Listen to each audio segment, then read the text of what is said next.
Histoire du jour, j'ai volontairement renversé un enfant dans les escaliers en 2e année. Quand j'étais en CE2, il y avait ce gamin, je l'appellerai Timmy, qui m'ennuyait beaucoup, malgré le fait que je jouais toujours avec lui pendant la récréation et le déjeuner.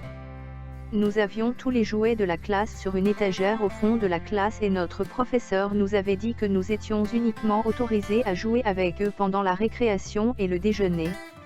Un matin, après être descendu du bus et être entré dans la classe pour placer mon sac à dos près de mon bureau, j'ai remarqué Timmy et un autre enfant qui jouaient avec certains des jouets. Je leur ai dit: vous savez, les gars, nous n'avons pas le droit de jouer avec les jouets avant le cours. Je m'en fiche, répondit Timmy. Alors j'ai dit à Timmy: quand je reviendrai de me changer de chaussures, si tu joues toujours avec les jouets, je vais te gifler les fesses.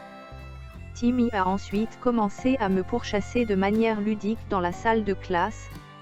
J'étais toujours dans mes chaussettes tout en tenant mes chaussures au-dessus de ma tête. Mon processus de pensée était comme: eh bien, ces chaussures dans mes mains me ralentissent. Je vais les jeter pour pouvoir courir plus vite. Alors j'ai jeté les chaussures derrière moi et une a frappé Timmy en plein visage. Timmy a pleuré et pleuré. Le professeur est entré et lui a demandé ce qui n'allait pas. Timmy a dit que je lui avais jeté une chaussure au visage.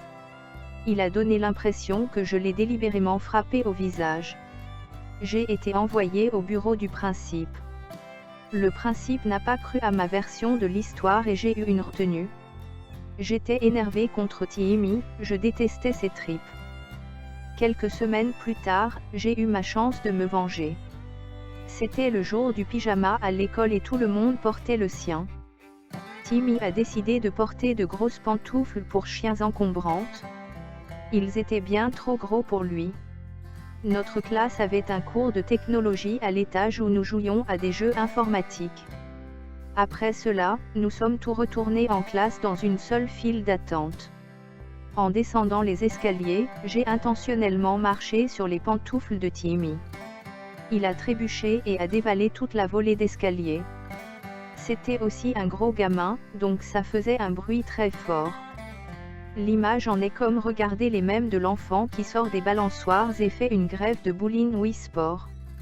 Je m'en suis tiré avec ça. Ils sont arrivés à la conclusion qu'il s'agissait d'un accident. J'étais très fier de moi. En y repensant maintenant, je n'aurais pas dû le faire, comme si le gamin aurait pu se casser le cou ou quelque chose comme ça. C'est un gars bien maintenant, nous sommes diplômés du lycée et si je le vois dans les parages, nous engagerons une conversation.